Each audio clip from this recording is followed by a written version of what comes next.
ഇന്ന് 9-ാം തീയതി അല്ലേ, ഇന്ന് വൈകുന്നേരത്തോടു കൂടിയിട്ട് കാംനയുടെ കബറടക്കം കഴിയും. അതോടുകൂടി ഈ യുദ്ധം ഏത് അവസ്ഥയിലോട്ട് പോകും എന്നുള്ളത് കണ്ടു തന്നെ അറിയേണ്ടി വരും. കാരണം അത്രക്ക് പ്രകോപനപരമായിട്ടുള്ള കാര്യങ്ങൾ അമേരിക്ക ചെയ്തു വെച്ചിട്ടുണ്ട്. ഇറാൻ തിരിച്ച് നല്ലപോലെ അടിച്ചിട്ടുണ്ട്. ഇറാൻ്റെ മിസൈലുകൾ ഒരു ഇൻ്റർസെപ്റ്റേഴ്സിനും തടുക്കാൻ പറ്റാത്ത രീതിയിൽ അമേരിക്കയുടെ ബഹ്റൈനിലെ 5th ഫ്ലീറ്റിലോട്ടും കുവൈറ്റിലെ ബേസുകളിലോട്ടും വെക്കുന്നതിൻ്റെ ദൃശ്യങ്ങൾ വന്നിട്ടുണ്ട്. ജസ്റ്റ് കാണിച്ചു തരാം. അതായത് ഒരു ഇൻ്റർസെപ്റ്റേഴ്സും ഇല്ല, ഡയറക്റ്റ് ഹിറ്റാണ് കാണിക്കുന്നത്.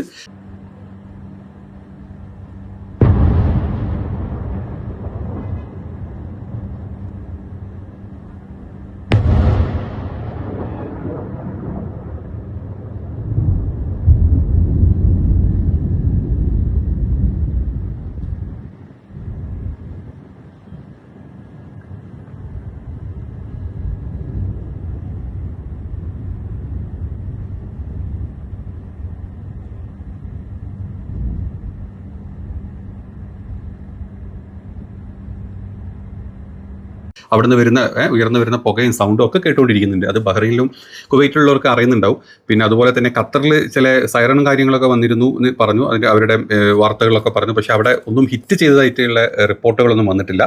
പക്ഷേ ബഹ്റൈനും കുവൈറ്റും നല്ല രീതിയിൽ ഇറാൻ ഇന്നലെ പുലർച്ചെ അടിച്ചിട്ടുണ്ട്. ഇനി എന്തുകൊണ്ടാണ് 3 കപ്പലുകൾ ഇറാൻ ആക്രമിച്ചു എന്നും പറഞ്ഞിട്ടാണല്ലോ അമേരിക്ക മെനഞ്ഞാന്ന് പുലർച്ചെ ഇറാൻ ആക്രമിച്ചിട്ടുള്ളത്. ഇറാൻ അന്ന് തിരിച്ചു അടിച്ചു. അതായത് 85ഓളം അമേരിക്കൻ ബേസുകളിലെ പൊസിഷനിലോട്ട് ഇറാൻ്റെ ആക്രമണം നടന്നിട്ടുണ്ട്. അതിനുശേഷം വീണ്ടും ഇന്നലെ പകല് ട്രംപ് വന്ന് പറഞ്ഞ എന്താണ്, ഞാൻ കരാറിന്ന് മാറുന്നു, കരാർ റദ്ദ് ചെയ്യുന്നു, ഞാൻ ആക്രമിക്കാൻ പോകുന്നു. എന്തുകൊണ്ടാണ് അങ്ങനെ? അതായത് തലേ ദിവസം കപ്പലിനെ ആക്രമിച്ചു എന്ന് പറഞ്ഞു, അതിന് തിരിച്ചടിക്കുന്നു, ഇറാൻ തിരിച്ചടിക്കുന്നു, അതവിടെ തീർന്നു. ഇതേപോലെ മുമ്പ് ഉണ്ടായിട്ടുണ്ട്. പക്ഷേ ആ അടിയിൽ, ഇറാൻ്റെ അടിയിൽ അമേരിക്കയിലെ ഒരുപാട്, അല്ലെങ്കിൽ ഈ ബേസുകളിലുണ്ടായിരുന്ന അമേരിക്കൻ പട്ടാളക്കാർക്ക് നല്ല രീതിയിൽ പരിക്കുകളും മരണവും സംഭവിച്ചിട്ടുണ്ട്. അതാണ് അമേരിക്കനെ ഏറ്റവും കൂടുതൽ വിഷമിപ്പിച്ചതും ചൊടിപ്പിച്ചതും. അതുകൊണ്ടാണ് ഒരു കരാറും വേണ്ട, ഞങ്ങളിത് അടിക്കാൻ പോകുന്ന അമേരിക്ക എന്നതിനെ തീരുമാനിച്ച് വീണ്ടും കയറി അടിച്ചത് എന്നാണ് പറയുന്നത്. അതായത് പ്രോപ്പറായിട്ടുള്ള ഇറാൻ്റെ അറ്റാക്കിൽ അമേരിക്കൻ പട്ടാളക്കാർ മരണപ്പെട്ട് തുടങ്ങി നല്ല രീതിയിൽ. കഴിഞ്ഞതിനേക്കാളും കൂടുതൽ അമേരിക്കൻ പട്ടാളക്കാർക്ക് പരിക്കും മരണം സംഭവിച്ചു. അതുകൊണ്ടാണ് എല്ലാം നിർത്തി അമേരിക്ക ഇനി യുദ്ധത്തിലോട്ട്, ഞങ്ങളുടെ ആളുകളെ ഇവർ തീർക്കുകയാണല്ലോ എന്നുള്ള ആ ബോധം അമേരിക്കക്ക് കൂടുതൽ വരാനുള്ള കാരണം എന്നാണ് പറയുന്നത്. ഇനി അത് മാത്രമല്ല, ഇന്നത്തെ ഈ ഒരു കബറടക്കം കഴിഞ്ഞു കഴിഞ്ഞാൽ ഇറാൻ ഏത് രീതിയിലാണ് അറ്റാക്ക് ചെയ്യുന്നത് ചിന്തിക്കാൻ കൂടെ പറ്റില്ല. കാരണം ഇറാൻ നോക്കാനൊന്നുമില്ല. ഈ ഒരു അറ്റാക്ക് സ്റ്റാർട്ട് ചെയ്ത സമയത്ത് തന്നെ ഇറാൻ്റെ പരമോന്നത നേതാവായിട്ടുള്ള ഖാംനേനെ ഇല്ലാണ്ടാക്കി ആ ആളെ ഇന്ന് കബറടക്കി കഴിഞ്ഞാൽ ഇനി ഇറാൻ ഏത് രീതിയിലാണ് ഇവരെ തിരിച്ചടിക്കാൻ പോകുന്നത് എന്നുള്ളതിനെ പറ്റി ഒരു ഐഡിയ ഇല്ല.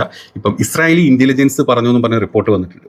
ആ റിപ്പോർട്ടിൽ പറയുന്നത് ഇസ്രായേൽ ഭയങ്കര ഞങ്ങൾ അടിക്കുന്നില്ലല്ലോ, അമേരിക്കയും ഇറാനും തമ്മിൽ അങ്ങോട്ടും ഇങ്ങോട്ടും അടിച്ചോട്ടെ, അതിൻ്റെ അടിയൊക്കെ കിട്ടുന്നത് ഗൾഫ് രാജ്യങ്ങൾ, അമേരിക്കൻ ബേസുകളിലായിക്കോട്ടെ, അതുകൊണ്ട് ഞങ്ങൾ തൽക്കാലം സേഫാണ് എന്നുള്ള ഒരു എന്താ പറയുക, ഒരു സേഫ് സോൺ ആണ് ഞങ്ങൾ എന്നുള്ള ചിന്തയിലാണ് ഇസ്രായേൽ ഇപ്പോൾ ഇരിക്കുന്നതെന്നാണ് ഇസ്രായേലിലെ തന്നെ പല ഇൻ്റലിജൻസിൻ്റെ റിപ്പോർട്ടുകളായിട്ട് ഇപ്പോൾ പുറത്തോട്ട് വരുന്നത്. അതുകൊണ്ട് തന്നെ ഒന്നിലും ഇപ്പം ഇസ്രായേൽ ഇടപെടില്ല അല്ലെങ്കിൽ സംസാരിക്കില്ല എന്നും പറയുന്നുണ്ട്. കാരണം അമേരിക്കയ്ക്ക് ഇപ്പം നല്ല രീതിയിൽ അടി കിട്ടിയിട്ടുണ്ട്. എന്താ പറയുക, അമേരിക്കൻ പട്ടാളക്കാർക്കാണ് ഏറ്റവും കൂടുതൽ അടി കിട്ടിയത്. അതുകൊണ്ട് തന്നെയാണ് ഇപ്പം ട്രംപ് ഇത്ര ഇടിപിടി എന്നുള്ള യുദ്ധത്തിലോട്ട് വരാനുള്ള റീസൺ. ഇന്നലെ രാത്രി അമേരിക്ക അറ്റാക്ക് ചെയ്തതിൽ ഇറാൻ്റെ ഏകദേശം 90ഓളം സ്പോട്ടിൽ തിരിച്ച് ഇന്നലെ അടിച്ചു എന്നാണ് പറയുന്നത്.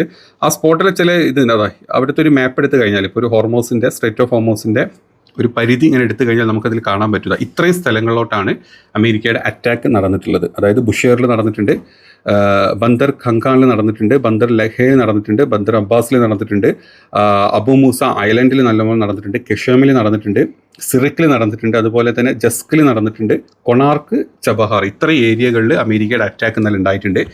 ഇത്ര സ്ഥലത്ത് ഒരുമിച്ച് അമേരിക്ക അറ്റാക്ക് ചെയ്യാനുള്ള കാരണം തലേ ദിവസത്തെ ഇറാൻ്റെ അറ്റാക്കിൽ അമേരിക്കൻ പട്ടാളക്കാർ കൊല്ലപ്പെട്ടിട്ടുണ്ട്, അല്ലെങ്കിൽ നല്ല രീതിയിൽ പരിക്ക്, സീരിയസ്ലി ഇൻജേർഡ് ആണ് എന്നാണ് പല ലോക മാധ്യമങ്ങളും ഇപ്പം പറയുന്നത്. ഞാൻ അതിൻ്റെ കൂടുതൽ ഡീറ്റെയിൽസ് ഞാൻ ഇടാം. കുറച്ച് കഴിയുമ്പോൾ നമുക്ക് അതിൻ്റെ ബാക്കിയുള്ള ഡീറ്റെയിൽസ് കിട്ടുമ്പോൾ നമുക്കത് ഇടാം, അത് ഇതാക്കിയിടാം. ഇതാണ് ഇതിൻ്റെ മെയിൻ റീസൺ. ഇനി ഇറാൻ തിരിച്ചടിക്കാൻ പോവുകയാണെങ്കിൽ, ഇപ്പോൾ ഇന്ന് ഉച്ച കഴിഞ്ഞ് രാത്രിയോടുകൂടി ഇറാൻ തിരിച്ചടിക്കാൻ പോവുകയാണെങ്കിൽ പ്രവാസികളെ സൂക്ഷിച്ചോ.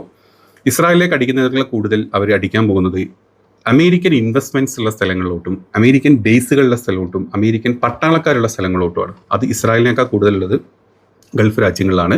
ബുർജ് ഖലീഫ അടക്കം പലതിനെയും ഇറാൻ എന്താ പറയുക ലക്ഷ്യം വെക്കും എന്നൊക്കെ സമൂഹ മാധ്യമങ്ങൾ പറയുന്നുണ്ട്. നമുക്കറിയില്ല, നമുക്ക് പറയാൻ പറ്റില്ല എവിടെയൊക്കെയാണ് അമേരിക്കയുടെ ഇൻവെസ്റ്റ്മെൻറ്റുകൾ ഉള്ളത്. അതിലെല്ലാം ഇറാൻ കയറി അടിക്കും. ഇനി ഒരു പൂർണ്ണ യുദ്ധത്തിലോട്ട് ഇത് കൺവേർട്ട് ആവാൻ പോവാണ്. ഇനി ഒരു തരത്തിലുള്ള ചർച്ചകളോ അല്ലെങ്കിൽ ഒരു ചിന്തകളോ വേണ്ട എന്നാണ് വിദഗ്ധരായിട്ടുള്ള പല ആൾക്കാരും ഇതിനെപ്പറ്റി സംസാരിക്കുന്നത്. അതല്ല, നമ്മൾ കണ്ടുകൊണ്ടിരിക്കണോ അത് തന്നെയാണ്.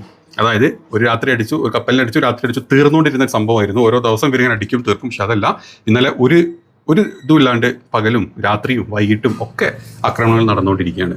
ഇറാൻ അടങ്ങിയിരിക്കാനുള്ള ഒരൊറ്റ കാരണം ഈ ഒരു കബറടക്കം ഉള്ളതുകൊണ്ട് മാത്രമാണ്. അതുകൊണ്ട് ശ്രദ്ധിച്ചു കണ്ടൊക്കെ നമുക്ക് നിന്ന് കഴിഞ്ഞാൽ അവിടുത്തെ ആളുകൾ, പ്രത്യേകിച്ച് പ്രവാസികളൊക്കെ ഒന്ന് ശ്രദ്ധിച്ച് നിന്ന് കഴിഞ്ഞാൽ വളരെ നല്ലതായിരിക്കും.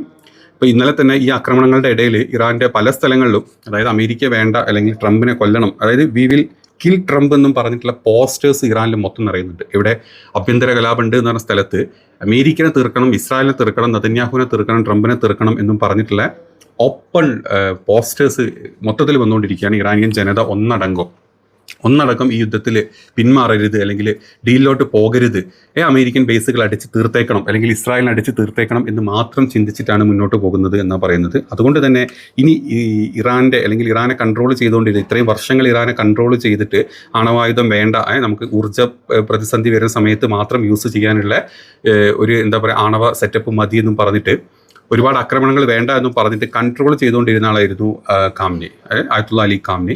ആ ആളെ തന്നെയാണ് ഇവരില്ലാണ്ടാക്കിയത്. അവരുടെ പിൻഗാമികളായിട്ട് വരുന്ന ഇപ്പം മുസ്തഫ ഖാംനി ആണെങ്കിലും ആരാണെങ്കിലും അഗ്രഷൻ കൂടിയ ആളുകളാണ്.